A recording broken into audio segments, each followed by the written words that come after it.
Rodolfo foi o nosso orgulho aqui do Brasil, do Paraequestre.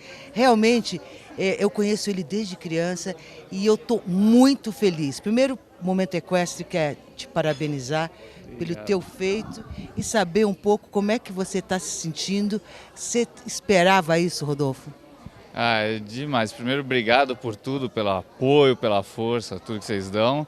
E foi extraordinário, assim. É lógico que a gente trabalha para ter resultado, né? Mas a gente sabe que no adestramento não é sempre tão óbvio assim. Por mais que eu soubesse que tem um cavalo bom e que mas a gente trabalhou bastante para isso.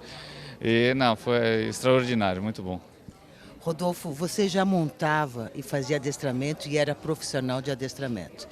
Depois aconteceu o que aconteceu e você virou cavaleiro paraequestre. Você acha que pela facilidade de conhecer já o esporte, você está obtendo tanto sucesso ou não? Eu acho que ajuda, com certeza ajuda, porque o conhecimento do cavalo, o conhecimento da equitação em si, a base, não tem como. A diferença é que realmente aí te mostra o quanto uma base bem feita do cavaleiro, do cavalo é importante, porque eu não ia conseguir, na minha situação atual, do meu corpo, por mais que a gente não queira, muda. E se eu não tivesse a técnica que eu tinha antes de tudo isso, ter esse sentimento, eu acho que não ia ter sido tão óbvio continuar montando agora como está acontecendo. Mas, Rodolfo, o equilíbrio muda, e você sabe. Às vezes a gente quebra um dedinho e já muda o equilíbrio. Imagina você. Como é que foi isso para você se adaptar? Quanto tempo você ainda faz fisioterapia? Fisioterapia eu não faço mais, minha fisioterapia é o cavalo. Eu faço academia também, porque acho que é importante, é um complemento, já fazia antes. Cavalo e academia, acho que uma coisa complementa a outra. Mas muda, não tem como, né? Tudo isso, mas eu acho que a gente se adapta. O corpo humano tem esse dom assim de se adaptar e para mim foi super bom de continuar montando a cavalo. Acho que isso me deu uma energia para continuar. E se vai se adaptando, a gente vai criando novas recursos assim que tem umas ajudas, as rédeas, o estribo e tudo isso para poder compensar o que eu perdi, mas foi muito bacana assim, acho que. Rodolfo, você já estava morando na Europa e você continua morando na França. Como é que é a tua vida lá? Como é que é o teu dia a dia? Você também trabalha fora o cavalo, né? Eu trabalho na Dior, na Christian Dior Couture, na parte de eventos, exposições de arte e eventos ligados a exposições de arte agora. E eles foram extraordinários não só por me manter no emprego, me deram um super apoio todo longo, me ajudaram com todo o meu sonho do cavalo, eles me ajudam financeiramente, além do apoio moral que eles dão. E minha rotina, eu vou de manhã montar, né, às 7h30 eu tenho que estar a cavalo já, e depois vou para o escritório, volto para casa, enfim, é corrido, mas vale a pena.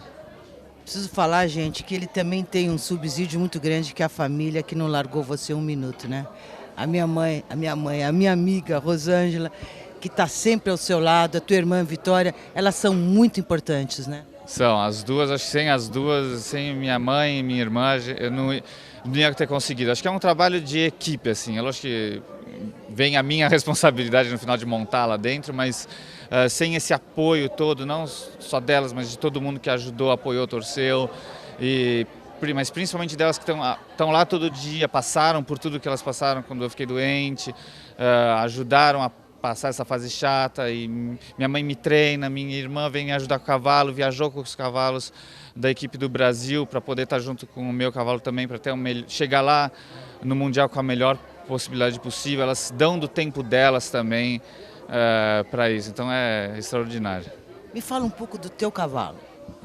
Dom Henrique, eu tenho ele há 1 ano e 3 meses agora, né, desde julho de 2017. É um garanhão hanoveriano aprovado. Ele tem alguns filhos na Europa já, na Inglaterra também, nos Estados Unidos também. E é um garanhão que foi da equipe alemã de júniors, durante uma época, fez o Small Tour na Europa e me foi cedido pela cavaleira internacional alemã Anne-Kathrin Liesenhoff, do Gestut Schafhof, que eles têm um central de cobertura, né, de garanhões em Frankfurt, onde minha irmã trabalha agora também. E ela foi extraordinária também, como proprietária e tudo. O cavalo mora comigo em Paris desde esse tempo todo e eles ajudam a gente com tudo que precisa. Minha irmã sempre vem para as provas quando eu preciso dela para me ajudar. Sem o cavalo eu não ia... A gente sabe que é uma peça mais que importante e o cavalo é extraordinário. A gente se entendeu bem, é um cavalo sensível, por ser garanhão ele não é sempre o mais óbvio assim, ele tem suas sensibilidades, tanto é que passou por algumas pessoas que não conseguiam montar ele e desde que eu tive ele parece que a gente foi feito um para o outro, assim, aquela coisa de, eu sempre falo, é quase um casamento, né? Tem que ter essa simbiose, essa coisa entre nós e que aconteceu e o cavalo é demais. Rodolfo, quais são os teus próximos internacionais? Você já está classificado para as Olimpíadas, né? Então, o sistema das Paralimpíadas mudou um pouco, né? Na realidade, teria que classificar, o país tem que classificar. Antigamente eram as 7 melhores equipes do Mundial que já estavam classificadas, mais algumas equipes que classificam pelo sistema de ranking. Infelizmente eles mudaram isso logo antes do Mundial. O Brasil, por equipe do Paraequestre, nós ficamos em 7º por equipe, que nos daria teoricamente a vaga na Paralímpica por equipe, mas como eles mudaram, a gente tem que criar uma estratégia para poder classificar o país, né, que é um pouco complicado, porque o meu cavalo e eu moro na Europa, mas os outros cavaleiros todos da equipe moram no Brasil, financeiramente também não é tão simples assim. Meu cavalo também, ele tem 15 anos, ele vai ter 17 nas Paralimpíadas, tem chance de chegar, ele está em super boa saúde, graças a Deus, está super bem, mas também não posso forçar tudo num cavalo só. A ideia é que eu consiga ter um segundo cavalo, mais patrocínio para poder dividir um pouco essa carga com ele, né? Para o ano que vem, porque na realidade a gente tem que classificar o país para as Paralimpíadas e eu também gostaria muito de participar do Pan-Americano, no adestramento clássico. Ai, que bárbaro! Você tem todas as chances, porque ele já era um baita profissional antes de virar um cavaleiro paralímpico. Então, eu acho que, nossa, sensacional. E pode? Pode, eu já faço prova. O Dom Henrico mesmo, a maioria das provas que eu fiz com ele foi no Small Tour, São Jorge Terum. A gente sempre tem uma média boa em torno dos 70%. Em todas as provas que eu fiz com ele na Europa, sempre me classifiquei, provas importantes, que são difíceis normalmente, mas sempre com um super bom resultado. O cavalo tem uma constância, né? Então tem toda a possibilidade de participar. Então a ideia realmente é entrar na equipe brasileira, porque não existe Parapan equestre, né? Então queria muito participar ano que vem. Me diz uma coisa, você obteve o melhor resultado de todos os tempos do Paralímpico, não é? Paraequestre. Contando os mundiais do WEG, né, do World Equestrian Games, que o Paraequestre entrou em 2010. Foram as únicas medalhas de prata, as únicas medalhas do país. O Sérgio Oliva, ele foi campeão mundial em 2007, eu acho, né? Ele teve a medalha de ouro dele, foi medalha de bronze nos Jogos. Então eu acho que o Paraequestre tem como crescer e a gente tem como provar que é uma disciplina que está lá para brigar com as grandes nações. Me fala um pouquinho dessas 2 medalhas agora desse Mundial. 2 de prata, gente. O teu freestyle foi uma emoção tão grande e eu chorei aqui. Eu acho que o Brasil chorou junto com você de emoção.